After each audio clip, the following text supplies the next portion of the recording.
Well, hello, everyone, and welcome to the Tenpenny Files. I'm your host, Dr. Sherri Tenpenny. Here at the Tenpenny Files, we have daily conversations meant to inform and educate, not just to entertain.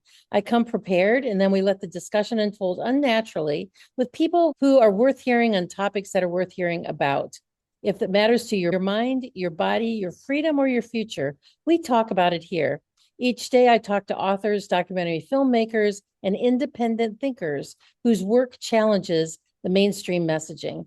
We cover a wide range of topics from astronomy, travel, government, food, politics, farming, fitness, vaccines, health and health policy, and more. So we have a little bit for everyone. So you'll want to catch us every day and learn about things that you may not have known anything about.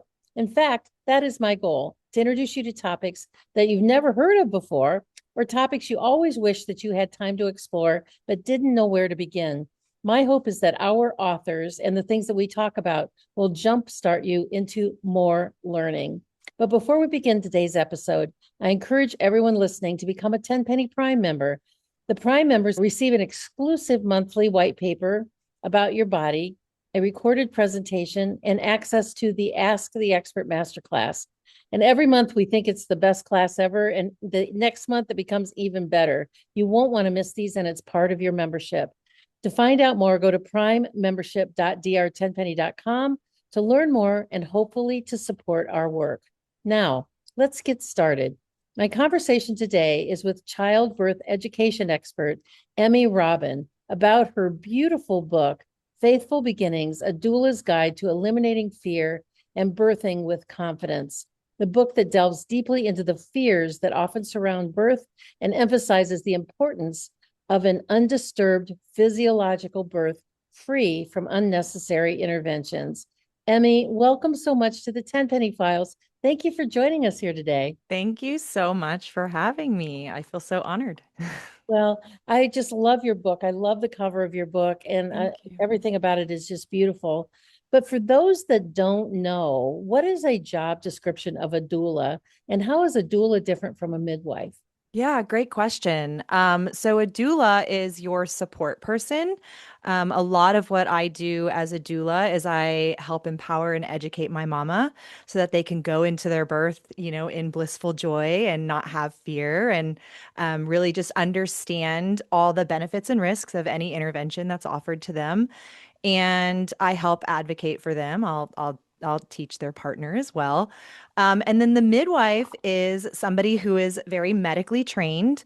They are very, very trained. A lot of people think, oh, a midwife, they're not a doctor. They are a doctor. They are very, very trained in vaginal birth. They help women have physiologic birth. And yeah, so the doula is the mama's support, and the midwife is the person there in case of any medical emergencies. Well, that's really a good explanation. And I think Yeah. mothers need support even if they've had 10 kids. Yeah. They're I really mean, it's good. it's nice because then your husband can, go make himself a sandwich and not have to worry about leaving you alone. It really is a beautiful thing to have somebody there who really just understands physiologic birth and doesn't have any fear around it. To also, a lot of the times I say I'm doulaing the husband and not the wife. The wife's just Sure. ready to There's a give lot of birth. to that. Yeah, a lot of the times it's the husbands who have the fear. So yeah, I'm there to just kind of keep the presence and the energy calm and in full trust and surrender. And yeah, it's awesome. I love my job. It comes through. It's really obvious. Oh, In thanks. your book, the first chapter is about redemption and redemptive birth. What are Yeah. those? So, in today's day and age, there's a lot of birth trauma. And it can be anything from something that physically happened or some like your autonomy taken away. There's lots of different ways that trauma can present itself, especially in birth. And a lot of women find that after they give birth, that they wish that it would have happened differently. And so, whether it was a C-section or they had a vaginal birth and something else happened. And so redemption birth is what I call it, is really where a mother kind of fully breaks down what happened in her birth trauma, understands where the physiologic process was disrupted, or maybe where her preparation might have gone astray, And I help educate and empower them to really understand that, fully trust the process of birth, and then most of the time, they're able to have a beautiful birth that is in full sovereignty, autonomy, and yeah, it's very redemptive. It's just a really beautiful thing to witness. I help a lot of women have what's called VBACs, which is a vaginal birth after cesarean, which is so crazy because so many people don't think that that's even they're like, what? You can have a vaginal birth after you've had a C-section? Absolutely. And it is actually encouraged to do so. Just because you've had a cesarean section does not mean that you cannot have a vaginal birth after that. And it actually is very healing and very fulfilling to do that. So yeah, that's a lot of what I do is I help people process, what happened in your birth and yeah, really just help empower and educate them for if they want to have another baby and how to do it in their sovereignty and full autonomy.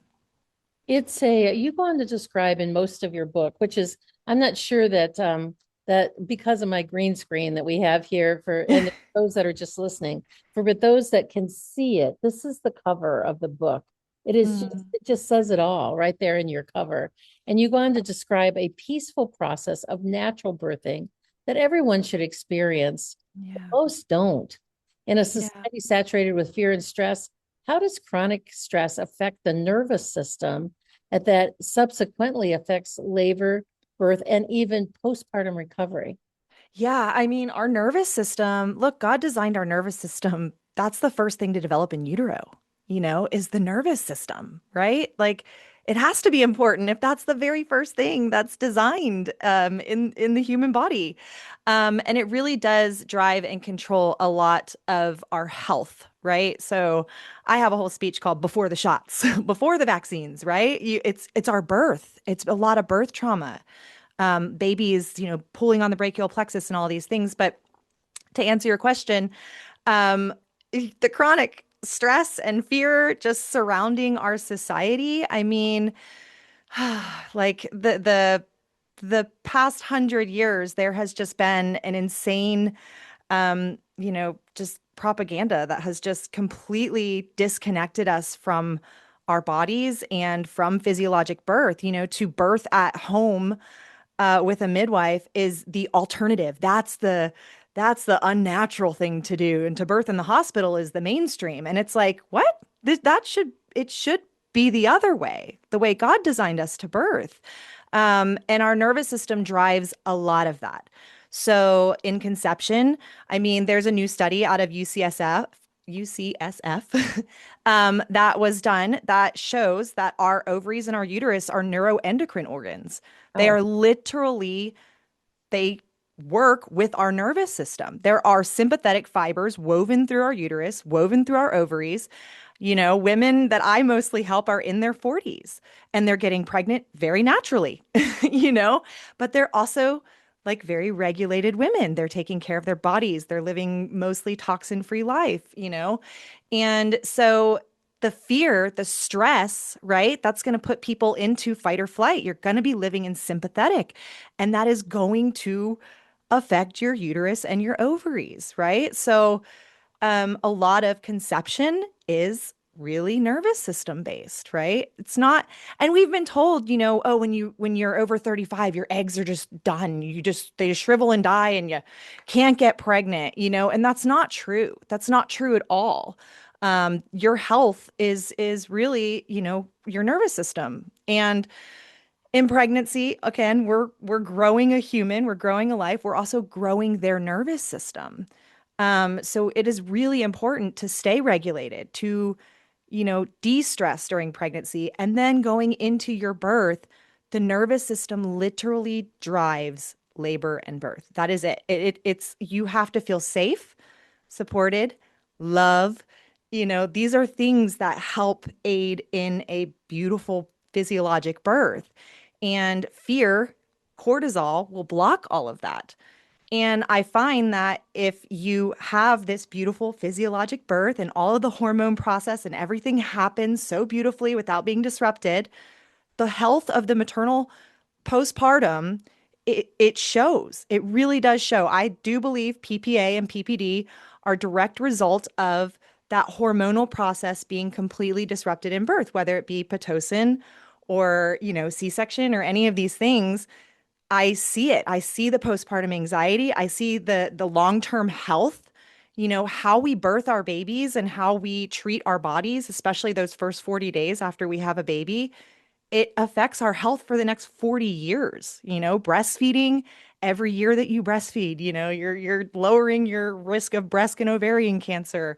It's so important to nurture our nervous system and all things when we are creating life, but also on the other side for the baby, for neonatal health. I mean, it is so important for their nervous system to be honored in this whole process too. And a lot of the times in society, we're not thinking about the baby's experience in birth. We're just thinking like, I'm done being pregnant.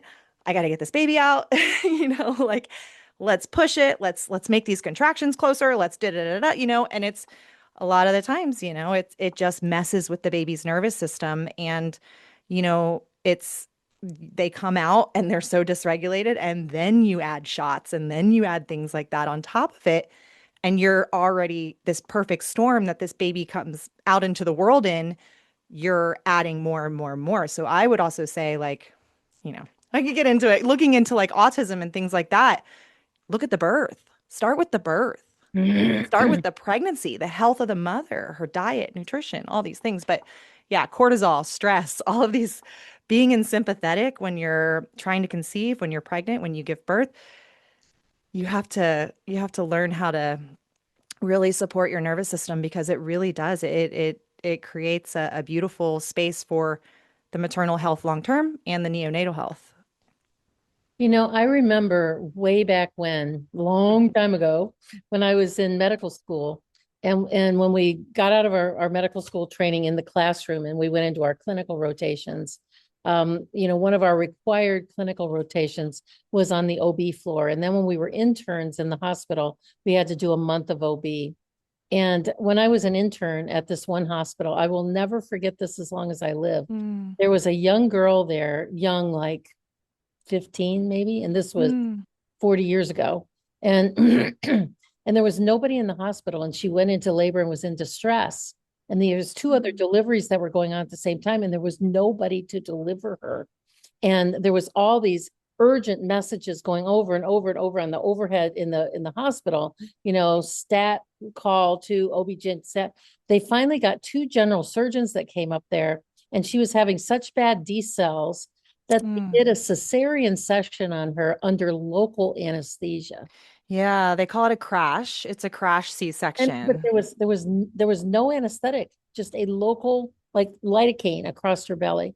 Mm, I yeah. checked back in on that young girl a few days later because I thought, oh my gosh, the trauma of that, and her even thinking, she was young, and I think it was an inner city hospital many years ago. Mm. I think she may have even been pregnant by, a brother or a father or something like that. It Oh, was like, I thought about her all of these years and wondered, what kind of trauma did that yeah. impose on her and the baby when the Yeah. was born.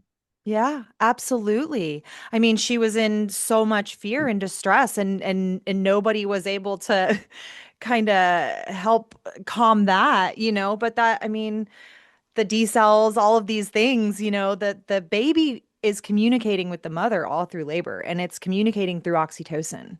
And I talk a lot about, everybody's like, oh, I just give me the epidural, and God really did create this intensity of labor, because when you feel the intensity of labor, which first of all is controlled by oxytocin flow, which is the love hormone, right? So the more relaxed you are and the less you have the cortisol, the more love is going to be flowing through your body and making your uterus contract. But when that happens, you are getting natural endorphins. It's a loop that happens. It's like release oxytocin, make the uterus contract.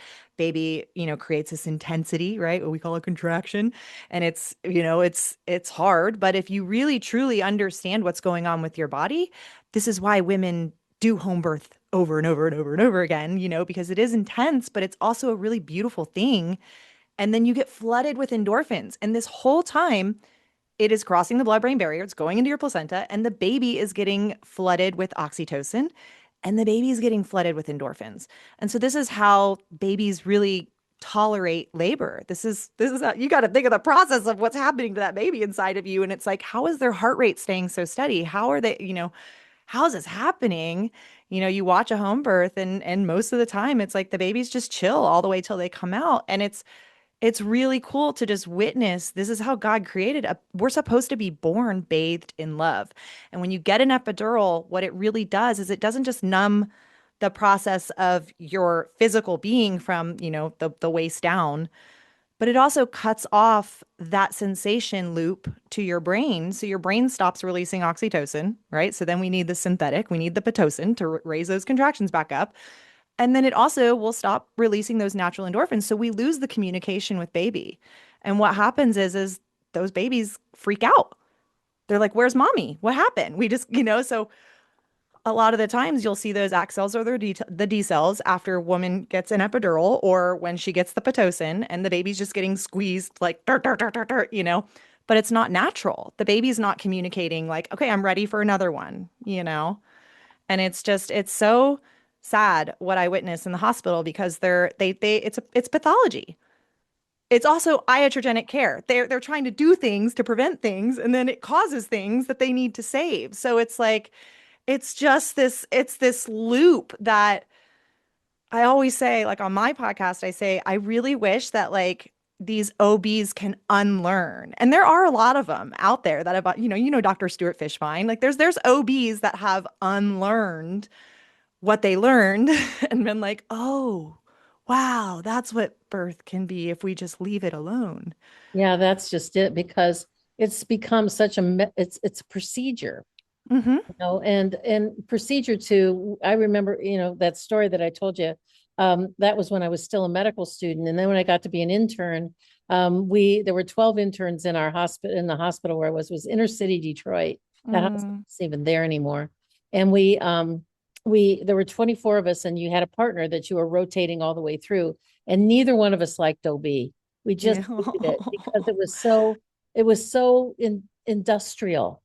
And it was just so like a procedure that had to be done. And they do it more today than they did back then. Oh, About, yeah.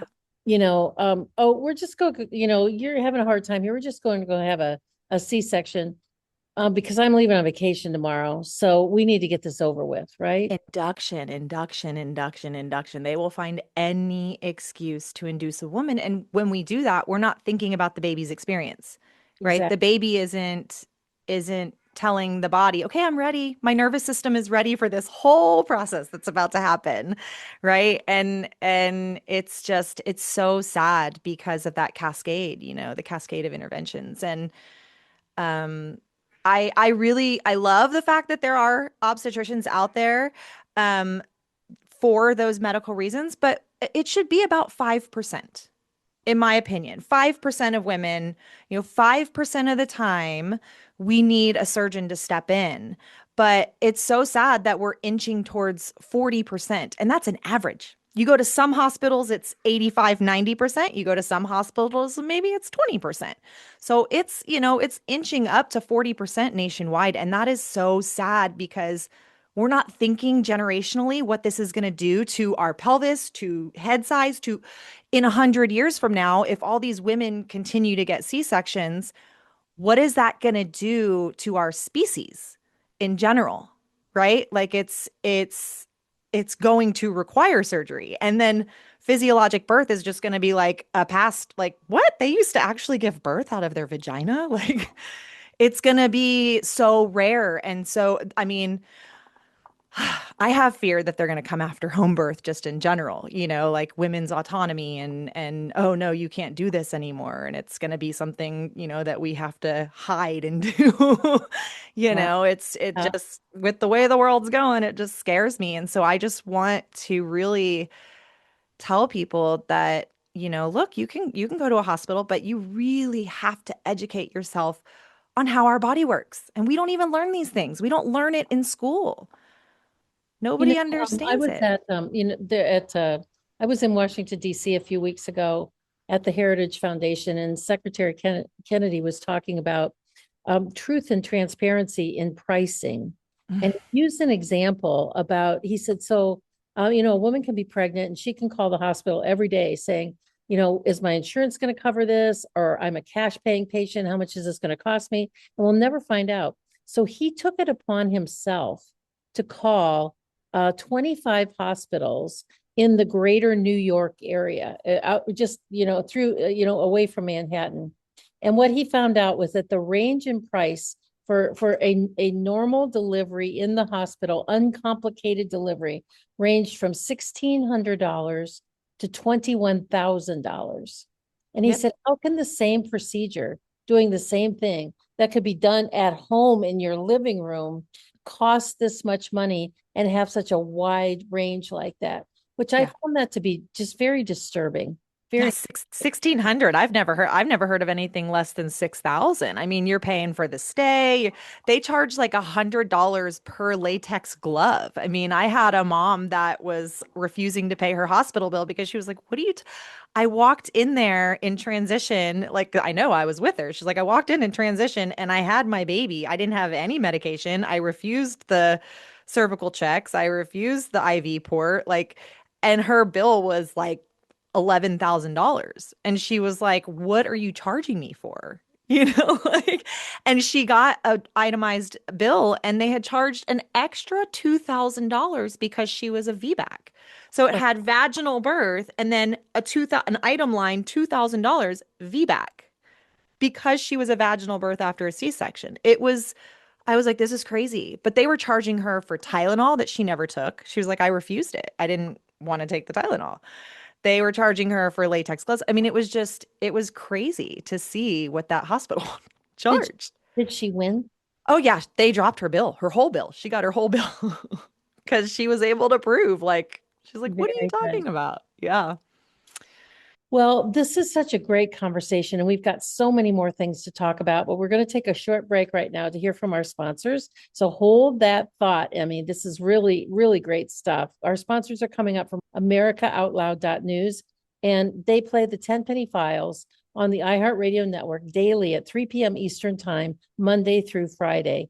If you've missed any of these great conversations, you can find the Tenpenny Files on Spotify, Apple, iTunes, TuneIn, iHeart Virtual Studio, and on my sites at drtenpenny.com under the podcast tab and on drtenpenny.substack.com. We also play them on X, Instagram, and Rumble. Because there are so many great books and documentaries and so little time to read and watch, this show is meant to jumpstart your interest and direct you into the places where you really need to be through the books of our authors. Sit tight. We're going to hear a quick message. We will be right back. Zeolite is a detox spray. We work specifically with a company called Touchstone Essentials. They are an incredible company. We've been working with them now for several years. And zeolite is a mineral that goes through your body like a one-way basket. It will clean out heavy metals such as arsenic and mercury, aluminum, cadmium, and it hooks onto those metals from a one-way perspective. So once it's bound, it goes out through your urine or your stools and doesn't get redeposited in other places.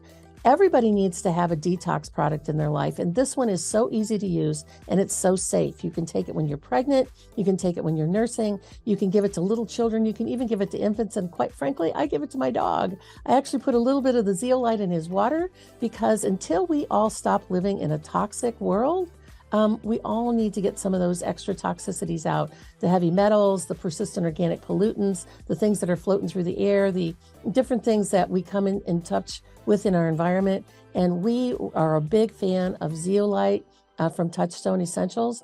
We've been a big fan of their products for several years. Go to drtenpenny.com/detox to get your first bottle of zeolite spray for $50 off. For only when the government bows to the people will America become great again. This is Malcolm Out Loud here. Join me in pushing back against censorship, my fellow Americans. Right at the top of AmericaOutloud.news are the words, many voices, one freedom, united in the First Amendment. Now is our time, my fellow Americans. AmericaOutloud.news. liberty and justice for all. Well, welcome back, everyone. Today we're having a great conversation with Emmy Robbin about her book, Faithful Beginnings, A Doula's Guide to Eliminating Fear and Birthing with Confidence. The book that delves deeply into the fears that often surround birth and emphasizes the importance of undisturbed physiological birthing, free from unnecessary inventions. Yay! So let me tell you a little bit more about today's guest. Emmy Robbin is a dedicated birth worker and somatic birth trauma coach who has made a significant impact in the field of childbirth education and support. With years of experience and unbelievable passion that just comes right through her during this conversation, Emmy specializes in helping couples learn about physiological birth and the importance of the nervous system. Her book, Faith Beginnings, was a #1 bestseller in 2025. Aside from her childbirth work, Emmy Robbin also is an actress where she was in Andy Wakefield's movie, Protocol 7. I want to go back and talk a little bit about your 5 pillars that you talk about in your book. Ooh, 5 yeah. pillars that emphasize that nourishment is more than just eating for pregnancy. What are those 5 pillars and why should they be the focus of pregnancy?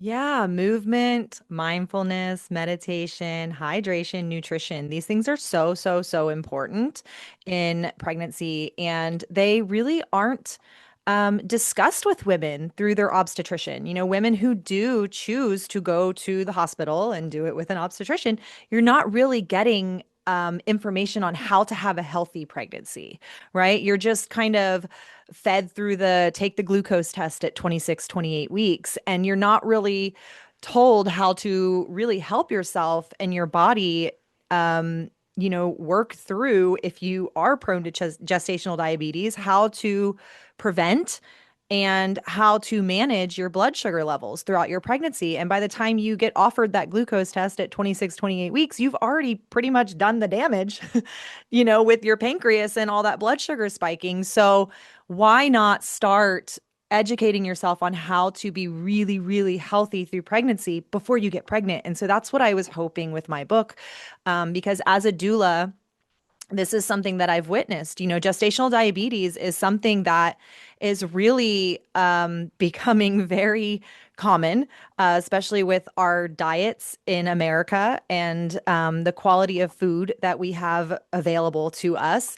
And then gestational diabetes can lead to preeclampsia. So we're seeing a rise in gestational diabetes. We're also seeing a rise in preeclampsia. So if you can manage your diet, really, lowering your sugars, preferably no sugars through your pregnancy, and low carbs, get your sugars from fruit and stuff like that. But lower carb, I'm not saying be keto through your pregnancy. Obviously, we need carbohydrates, but being very, very smart about that in your diet. And the way that I say, like as a doula, how I kind of educate my mamas to advocate for themselves is, look, you're going to be offered a glucose test, most likely the glucola drink. Go look up the ingredients in that. It's pretty awful. And you're drinking somewhere between 50 to 100 grams of sugar, depending on which one your OB wants you to do. And then your body is going to react to that. And not just to that, but to the chemicals in the drink. And then a step down from that, they're going to offer you what's called the fresh test. And so that's like a lemonade, like a natural lemonade, but you're still ingesting 50 to 75 grams of sugar. And it's just, that's a lot. That's a lot of sugar. And what I say is, what is that? What is the result of that test? How are you going to change what you're doing through your pregnancy to stay healthy? Well, they're most likely going to send you to an MFM, a maternal fetal medicine doctor, so that they can do ultrasound after ultrasound after ultrasound for the rest of your pregnancy. But it's not changing your diet, and you're not seeing what's actually spiking your blood sugar. So I tell people, get to learn the foods that you eat on a daily basis and how they affect your blood sugar. How empowering is that? Because then you're not taking a test for anybody else. You're learning how these foods that you're eating on a daily basis are affecting you. So with my second pregnancy, I was pricking my finger 4 times a day. I'd do a fasting and I'd do a blood sugar 1 hour after every meal that I ate. And I learned that corn, rice, beans, these things were spiking my blood sugar through the roof. And I was eating Chipotle at the time. Like that was my go-to pregnancy favorite food. That's a lot of blood sugar spiking, right? So I immediately altered my diet to things that didn't spike my blood sugar. And that was empowering to me. And if you were to go to your obstetrician and say, I would rather prick my finger with the foods that I eat to see versus drinking this drink, they would think you're crazy. They'd be like, no, I have to know if you're gestationally diabetic. Okay, well, what's that going to do? What are you going to do? I'm going to change my diet. I'm already eating as if I'm gestationally diabetic. So I tell people in my book, eat as if you already have a diagnosis. Just eat as if you're gestationally diabetic. What's the harm in that, right? Like if anything, you're going to control your weight gain. You're going to be very, very healthy. You're not spiking your blood sugar, which is very healthy for your baby. Right. So that's the nutrition pillar. And then hydration. People forget about hydration in pregnancy, and it is so, so important. You need to be drinking. They say half your weight in ounces plus 20, right? But everybody is different on that. That's a lot to some people, and that's not enough for others. I always like for me, I'm about 160 pounds. So I'm going to do somewhere between 90 to 100 ounces of water comfortably a day. And that's good for me, but what's good for me might not be good for other people. But we need to make sure that we're hydrating. And something that I found just doing my doula work over the years is that a lot of women stop drinking water at nighttime, especially towards the end of pregnancy. Why? Because it makes you have to get up and go to the bathroom a lot. And a lot of women are like, I'm just so tired. I don't want to get up and go to the bathroom.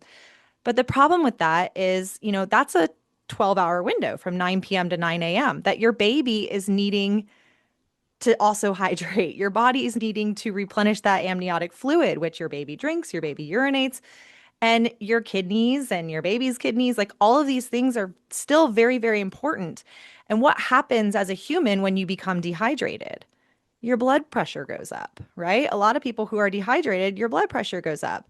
And so there was a lot of moms that would go to their appointment at 10 a.m., and they would pee, they'd have protein in their urine, their blood pressure would be high. And they'd be like, I don't get it. I drink so much water, I work out, I'm healthy, and they're starting to do all these tests like I have preeclampsia, and I'll get to them and I'll have like a 40-ounce thing of water and I'm like, just drink this. Just drink this. Drink this for the next 2 hours while we sit here and hang out.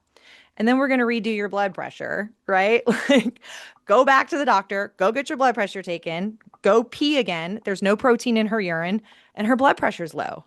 Her blood Well, pressure's back down low. And so I'm like, dehydration can lead to a lot of things in pregnancy that women aren't really told. So it's so, so, so important to hydrate yourself 24/7. I'm not well, saying wake up and drink 20 ounces of water, but if you wake up to urinate, have a couple sips of water before you go back to bed. You still need to hydrate throughout the day.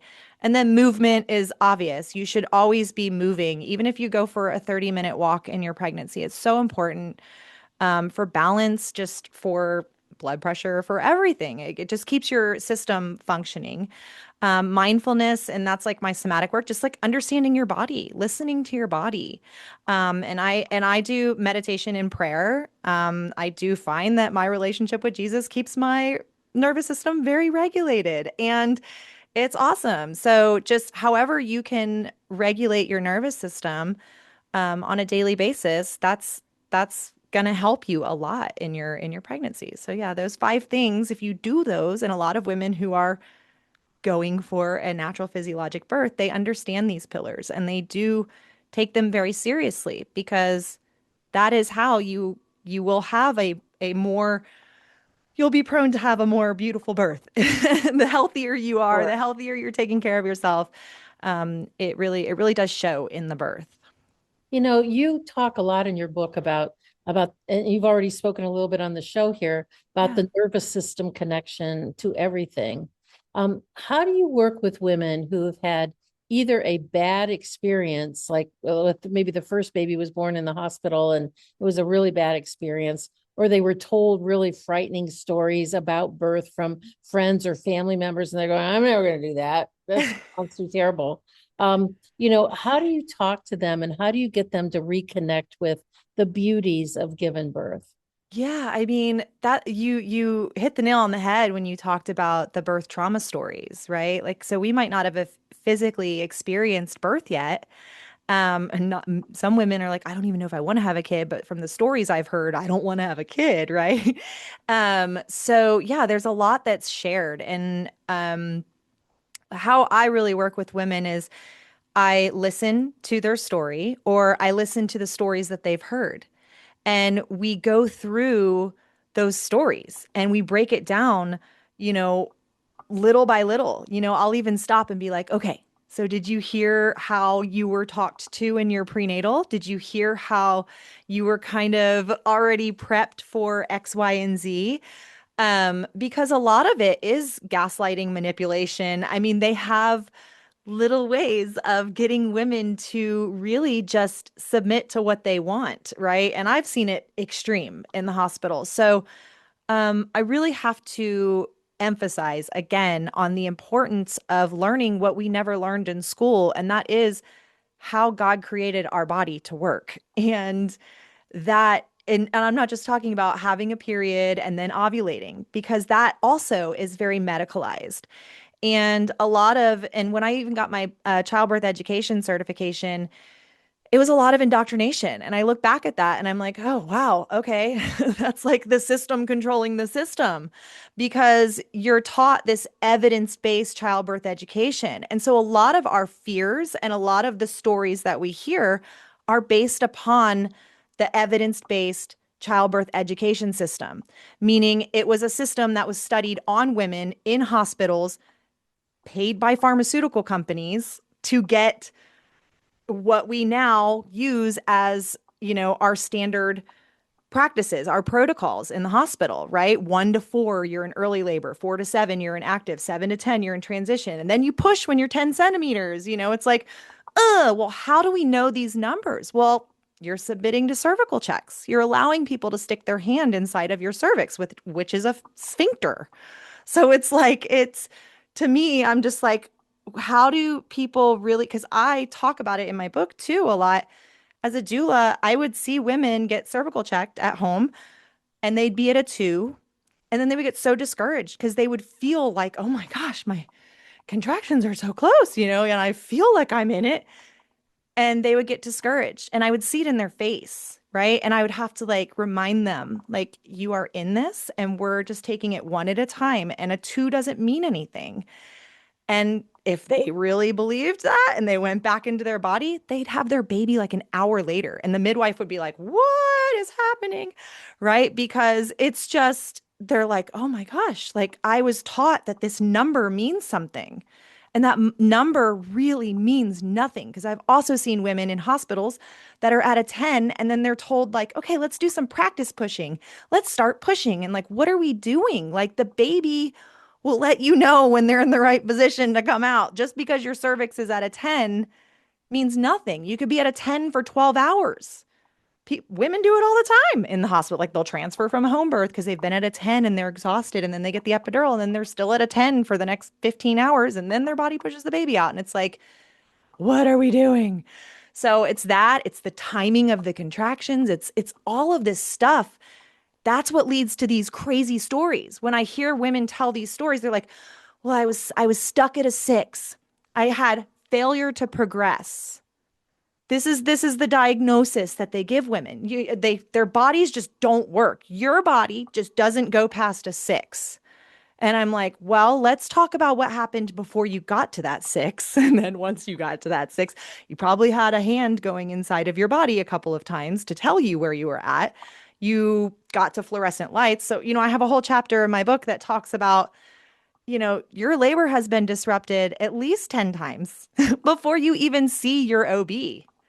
And it's so sad that women don't understand this, that no, your body didn't fail you. Your body did not fail you. That your cousin's body didn't fail her. Your best friend's body didn't fail her. Her physiologic birth was messed with, right? And she just didn't know what she didn't know. And so that's why I wrote this book. That's why I did my podcast. That's why I want to be the Tony Robbins of doulas. I want to talk to like 10,000 women and just be like, your body works. You're not broken and you're not broken. I just want people to understand, like, these birth trauma stories I can break them down. I can break them down and I can help women understand exactly where the process was messed with, whether it was a test that was done and a diagnosis that was given that made her have more tests and more tests and more, and then come to find out like, oh, everything was fine and I didn't need all that. It's just, there's so much intervention that happens in our birth system, and it's just so sad because if more people were educated on how our body actually works, then they would be less likely to be like, you know what, I want to go do this. If you understand the benefits of something, you're less likely to add risk. In your book, the name of your book is Faithful Beginnings, has Yeah. a chapter on choosing a birth team. How does the right birth team influence the whole birthing experience?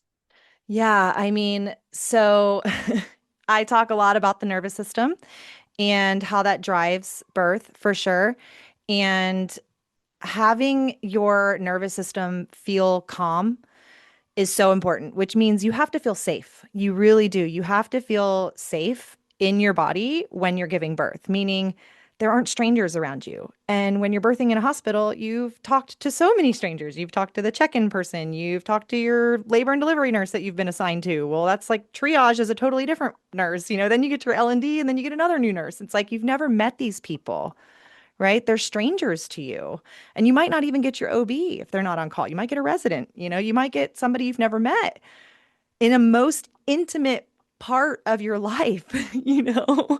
Um, so having somebody there that when they show up in your birth, your body feels calm.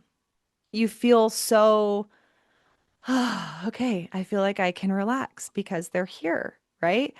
And that's so, so important because our ventral vagal system is the beginning. That's everything. What we see, what we smell, what we hear, right? Touch. These are, as mammals, this is really, really important.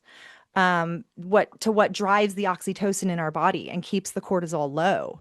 So if you have somebody in there that's like talking really loud or saying things with fear, like let's say, your mother-in-law comes over because she wants to be a part of your birth. It's like, please don't have anybody in your birth that doesn't understand how to support a physiologic birth, meaning keeping the lights low, keeping the sounds low, not disrupting mom, right? You let mom be in labor land, right? You don't need to be asking questions and all of these things. And so that's really important for your support people, right? So helping your husband understand how he can support you, having a doula that knows how to support you, just like bringing you sips of water or little bites of food, but not like asking questions or, just letting mom labor. And then as far as hiring your medical provider, your midwife, I go over a lot of questions to ask, like, how do you feel with me going past 42 weeks? How do you feel about if my baby's breech? Do you know how to deliver a breech baby?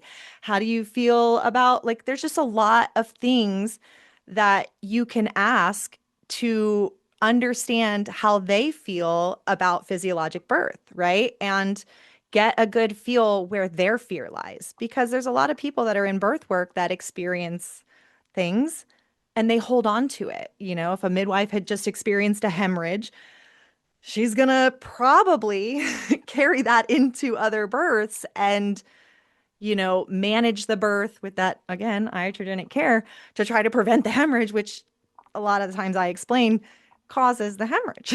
So, I link castor oil to hemorrhage. It's like when we're messing with the physiology, so you have to find a team that really understands physiologic birth and doesn't bring fear into your space and really makes you feel calm and safe. So what are, some people just are not comfortable with home births, no matter what Hmm. even if they, by all intents and purposes and by assessment, it should just be an easy, beautiful process. Yeah. What if moms are going to go to the hospital for whatever reason, or maybe they've got an underlying condition that they need to go to the hospital, they should be Hmm. more closely. Yeah. What do you tell moms to consider and to take care of and make sure that they do before they're actually in that birthing process? You tell Yeah. them to write it like a birth plan, and when you're not, I'm not going to don't you dare give my baby vaccines, and don't put that goopy stuff in their eyes. Yeah. I mean, all of those things. That's giving medical advice, so I can't really do that, but I can educate them on the importance of why God gave us lower vitamin K at birth, right? And like allowing the stem cells to go through for that first week to heal any kind of internal injuries, right? But I that's what I do is I kind of empower them with the benefits of things, right? So I don't tell people don't birth at the hospital, go birth at the hospital because guess what? If that's where you feel safe, that is where your body's going to work. But you have to understand the interventions that happen and the protocols and how they think. It's not that OBs or L&D nurses are bad people. They're amazing. They're out there like trying to help women, right? They just don't know what they don't know. They haven't seen what I've seen, right? They've only seen like crazy every birth to the, I mean, even if a mom comes in like pushing her baby out, it's still, oh my gosh, it's crazy. We got to do this. This is nuts. What? How? It's just everything is so escalated there because it's the fluorescent lights and it's the sounds. And so, like I said, I have the chapter on, what causes that failure to progress, right? And then just learning about alternatives, like if your contractions do slow down, you can ask for a breast pump to raise your oxytocin levels versus Pitocin. This is what I do is I teach women how to advocate for themselves in the more natural ways, like bring some clary sage and an oil diffuser, ask them to keep the lights low, turn the sounds off, don't listen to that beep, beep, beep the whole time, try to get, if you're going to do continuous fetal monitoring, do the wireless one that's not cutting into you with the band and understand that like, again, that's just that leads to a lot of things too. When you give your power away, when you give your autonomy away to someone else, when you're outsourcing these things, you have to understand that it doesn't relieve your anxiety. It actually does the opposite.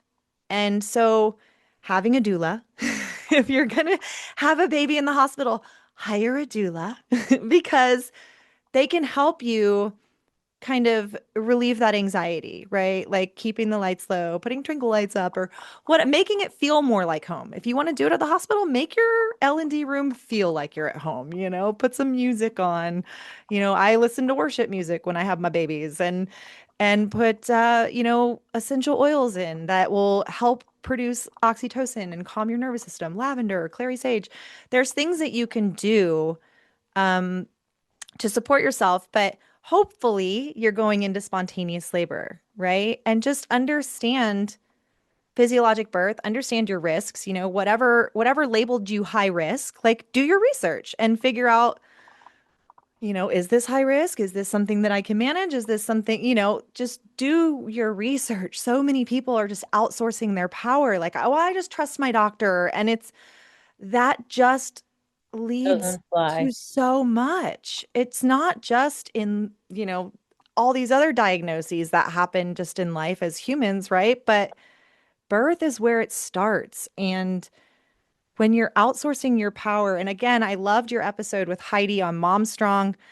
It really it starts with the birth. It really does because as a woman, if you are holding on to your power and you're not outsourcing your autonomy, and you're birthing your baby because you've done the research and you understand how God created your body and you aren't intervening with this process and you have this baby and this baby's on you and you're not cutting that cord right away and you're making these decisions because your midwife supports that autonomy and then you're not doing all these shots and things because you're not being coerced into it because a midwife's not going to do that and you're breastfeeding your baby, you're having this beautiful, mother baby dyad, and you're co-sleeping with your baby, you're gonna be more likely to like do things more naturally. Your nervous system's gonna be more regulated. You're gonna be more confident as a mother because you started that in pregnancy. And it does No, carry over. You know, Emmy, we got less than 1 minute left. Sorry. So here today, I was trying to figure out a nice place to like intercede in that. Because Yeah. the book, Faithful Beginnings, I believe it's a little book. It's not very big. Hmm. It makes it really readable for anybody. I think this would be a great gift as for every, young woman that's pregnant, so that she can understand what's going on.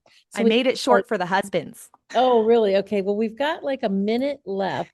So I Yeah. want you to tell what your takeaway is. And I think you have a master class that people can join.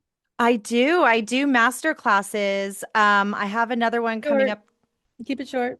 Sorry, yeah, I have another one coming up this summer. I'll have it posted on my website. It's emmyrobbindoula.com, EMMYROBBINDOULA.com, and you can get my book there too. That's perfect. Yes. And I believe that this is the perfect book for Thank you. everyone. If you just found out you were pregnant and you're trying to figure out what that whole experience is going to be like, and particularly because it's faith-based, Mm-hmm. really does lend itself in that direction. So, and Yeah. we'll put your master class and all those things down in the show notes, because Yeah. it's so important for women to get into this. So with that, I want to thank you so much for being with us today. Thank you for your passion. It just Thank bubbles you. over like bubbles over. It's Oh, thank you. just is everywhere. And all the women that are listening to this, that should be so lucky to have a Oh, doula that loves you this much and bubbles over so much. That would just be great. So I want to thank oh, you for being here. Thank you for all of us, everybody who's listened to us today. We'll hope that you'll get this book, because it's really important. And when you go out and buy it, buy several, because then you can have them yeah. ready for the next person that you know in your life that's getting pregnant. So with that, I want to close out with one of my favorite verses from the Bible. I close every one of my podcasts with this, whether they are live or pre-recorded, which is Romans 12:12. Rejoice in hope, be patient in trouble, and be persistent in prayer. And those babies sure are reason to be rejoicing in hope. So for all the rest of you, have a great rest of your day, everyone. We will see you at 3 p.m. tomorrow or the next time on the Tenpenny Files. Thank you so much for being here. Goodbye and God bless.